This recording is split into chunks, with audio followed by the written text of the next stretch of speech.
Hi, you're listening to the My Body, My Story podcast.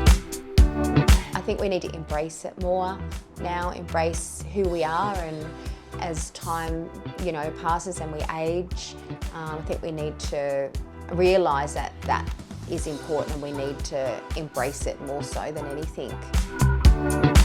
This is the 45 over 45 chapter where we celebrate rule breakers and role models, the women who inspire us to live life our way and to show their sensuality, beauty, soul, and true essence.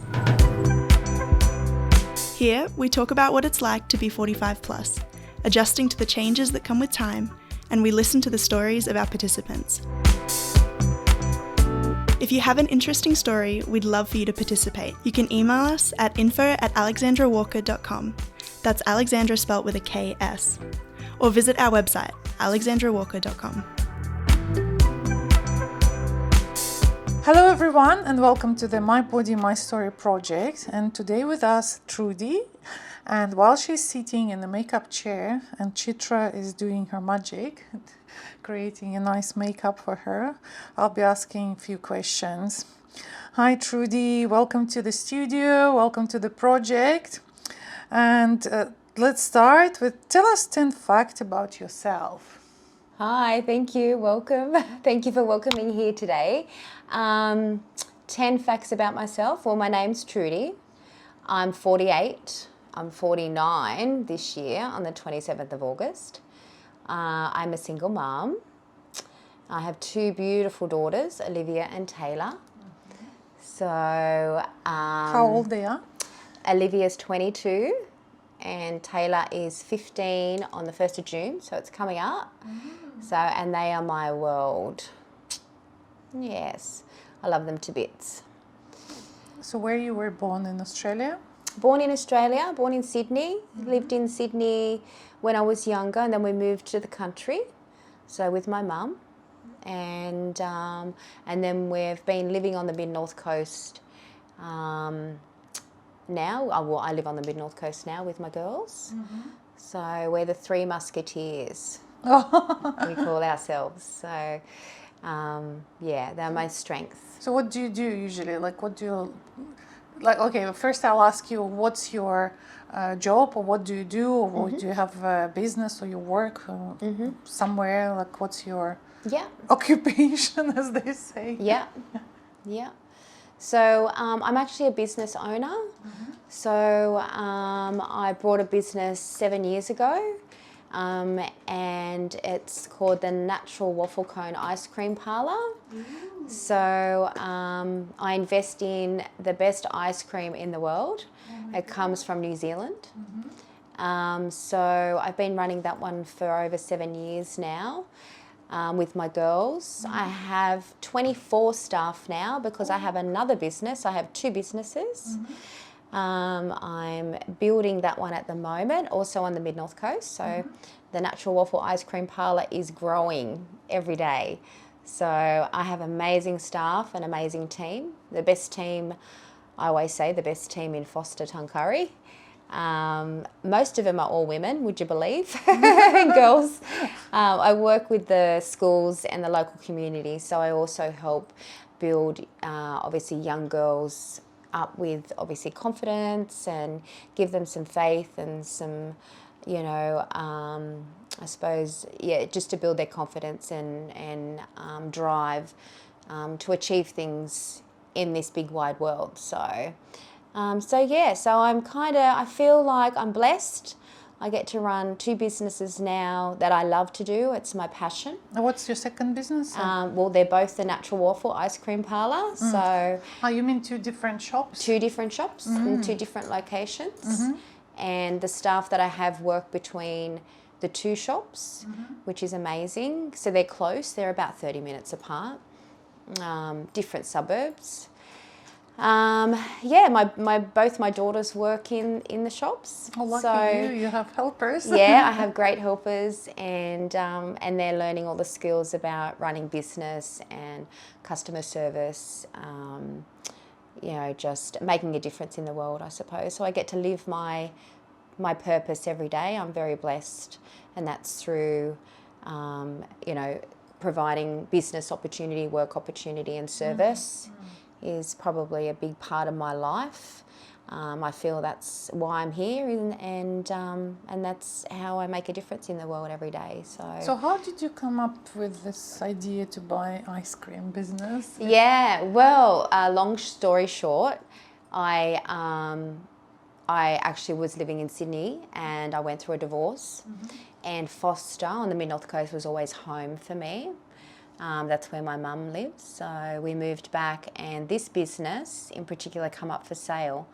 And I thought this is what I wanted to do.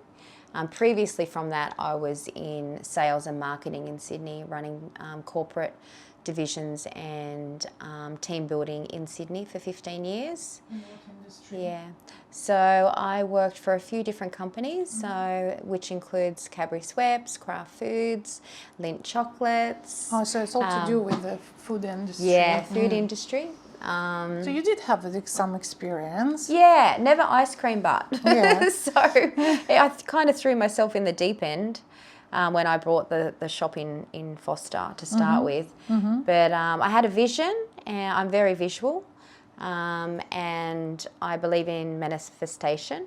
So when you manifest something, it comes to me, and I do a lot of that. I feel that that's got a lot to do with what I've achieved in life, especially in the last 7 years, being a single mum. So, yes, it's a big thing. Yeah. So, but I love working within the community and making a difference as well, within the community and the schools. We sponsor netball teams, and we do a lot. So it's a lot of, I like to give a lot. I feel when you give, it comes back to you. So if someone wants to check out, do you have any website or social media, or where they can? Yeah, definitely. So we definitely use all the social media aspects of Facebook. There is a web page, the Natural Waffle Ice Cream Parlour. Facebook, Instagram, TikTok, all of the social media aspects. So if anyone wanted to check out the Natural Waffle Ice Cream Parlour, you just need to Google it and you'll find it. Yeah, perfect. Yeah. So apart from this business, I know usually business takes all the time. Yeah. Do you have any other hobbies, or what do you do with your free time, if you get some? Yeah, definitely. It's finding the balance, isn't it? When I have 2 businesses and 24 staff. And 2 girls, so you try and put the mum hat on, the business hat on. I've got a fair bit to juggle. I get up early in the morning, every morning, about 4:30, 5 o'clock, and I take myself for a run. So I'll run down to the beach along the breakwalls. I normally do about 5 to 7 Ks every day. Oh, wow. It's keeping obviously for mental health, it clears my mindset. And I love it. I think I've got an addiction to it, so which is good. And I suppose moving forward in life with age and time passing, I think it's important to continue to,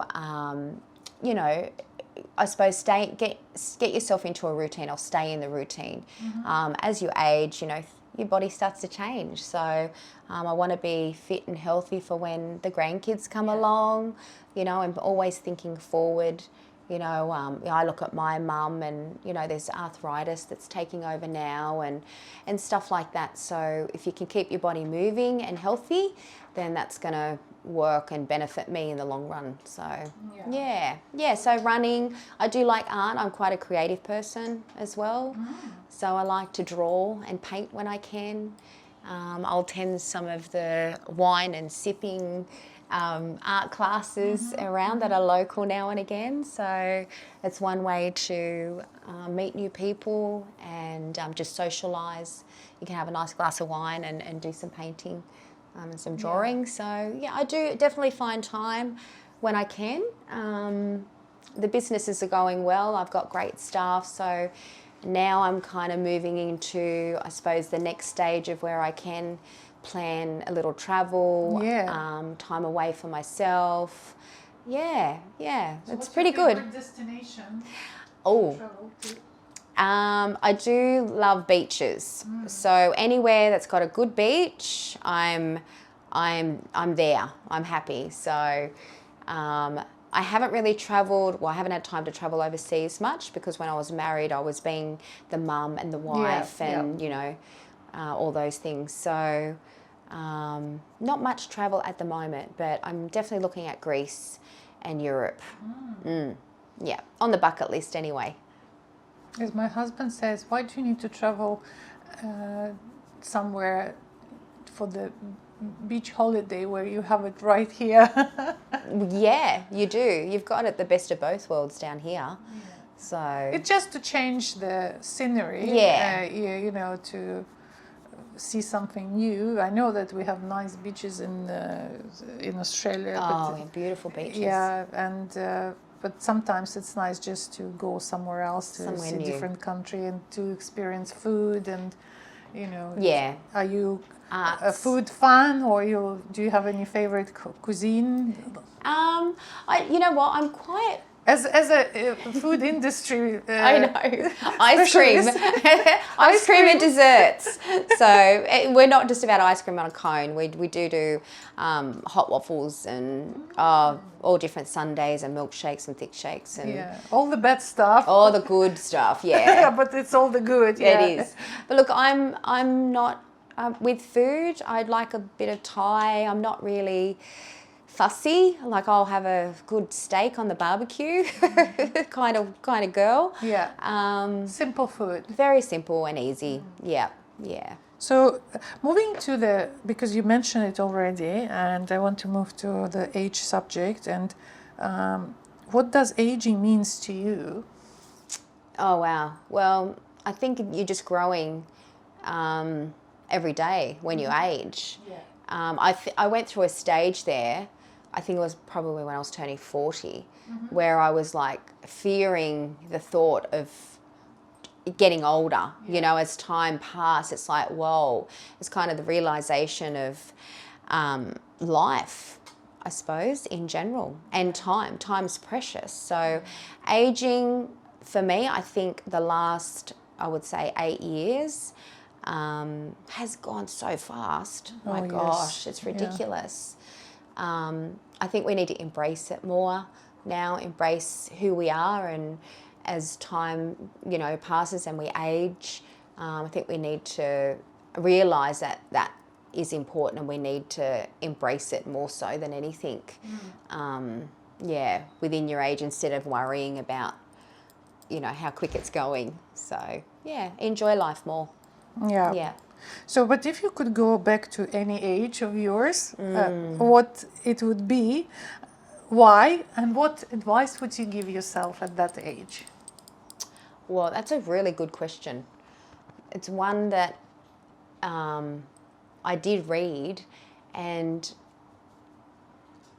it's quite, I'm not sure, because so much is happening in my life, you know? So when you think about what age would I like to go back to and why, well, there's a million reasons, whether you wanted to change something within yourself or, and that's probably the most thing, is just learning to treat your body more like a temple when you're younger, and realising what's ahead of you. Now, knowing it now, you know what I mean? Like, so if I were to go back, I'd probably look at maybe around 29. Yeah.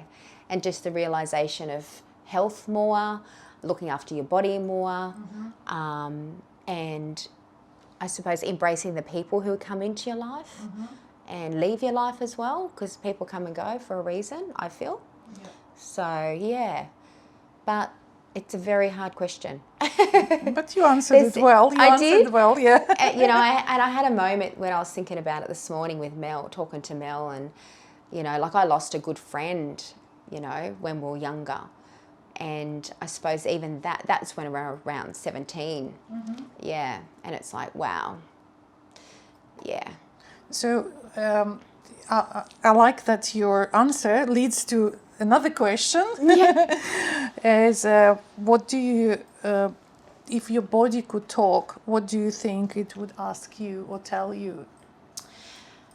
At this age, not at 29. No, I think right now my body would be going, you go girl, you are amazing and I'm so proud of you, of how far you have come and what you have conquered in your life in regards to your body.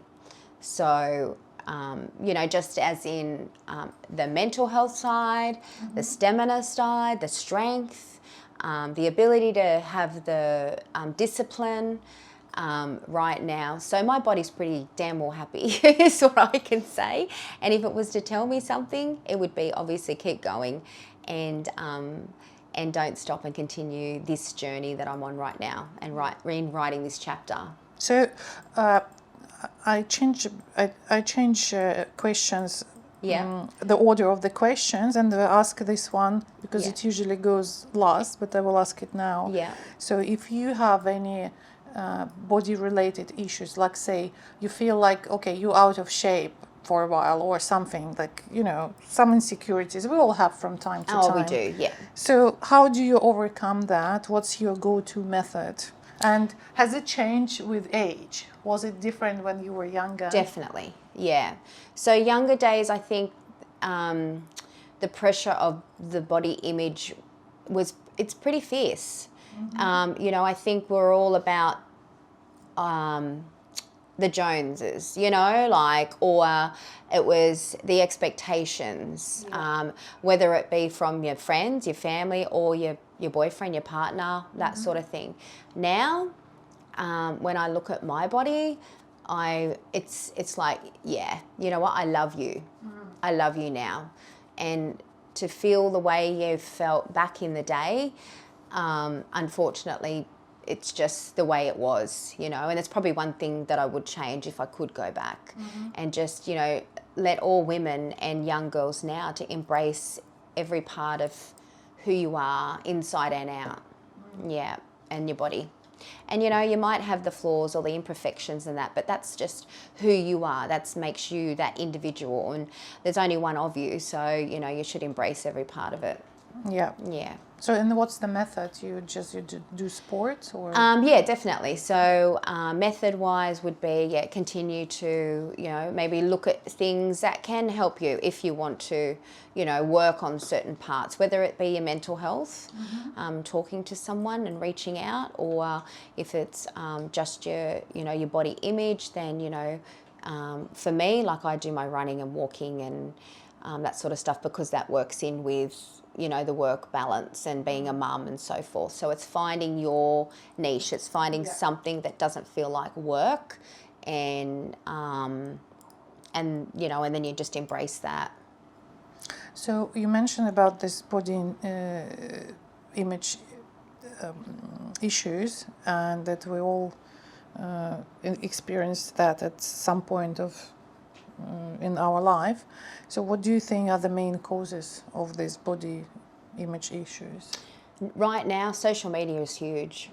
Yeah, it's probably the main point of body image.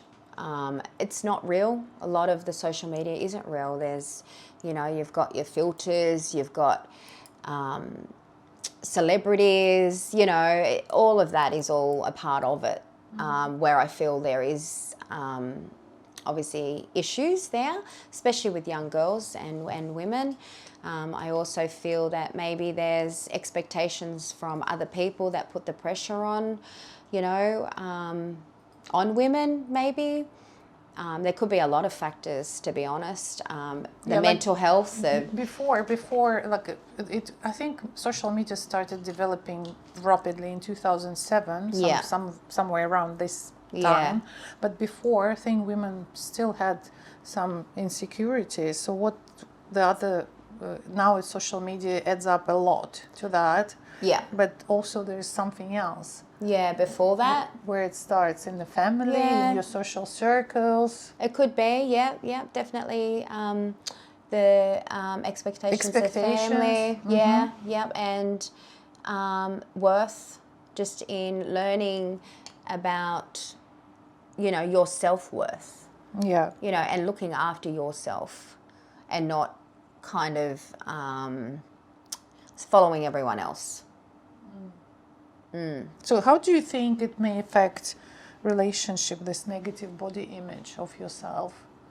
And I'm talking about all kind of relationship, not only partner, Yeah. work, Yeah. friends. Yeah. They, I think, what was the question again? So how do you think it affects the relationship?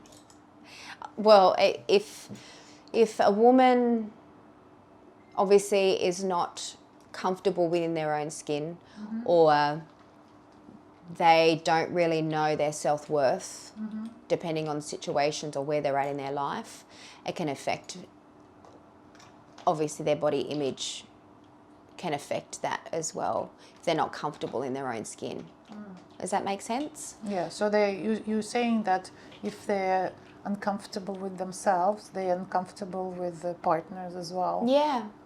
Yeah, they could be. Even the partner will tell you, oh, you're beautiful, I love you as you are, but still it's within where you have to start. Yeah. It all starts within yourself, your mindset, and if you don't have those positive role models around that are positive and influence you to embrace yourself and know your self-worth, and I suppose to overcome that barrier, it is very hard. Yeah, it is very hard. So my last question, if you have any favorite saying or quote about being a woman, or your thoughts? One would be, gosh, I've just gone blank. One would be, yes. You can check your notes. Can I just check my notes for a minute? You made some notes? I think I did. Okay, so one would be, it was Eleanor Roosevelt used to say, she was the first lady, I think it was 1933 from what I remember, but she used to say, well, she did quote, "A woman is like a tea bag, and you never know how strong she is until she gets in hot water." It's my favorite quote. It is one of my favorite quotes. Yeah. But in just general, in the younger generation, so I employ a lot of young girls as well, and I always would say to them, always be the best person you can be. Be the best person you can be. Bring it every day. No matter what you're doing, whether it's at school, at work, at home, believe in yourself and be the best person you can be. Such a big responsibility to be a mentor for young girls, and it's very brave that you took this role for yourself, and I hope that you'll be successful in that, and I wish your business all the success, and so you thrive.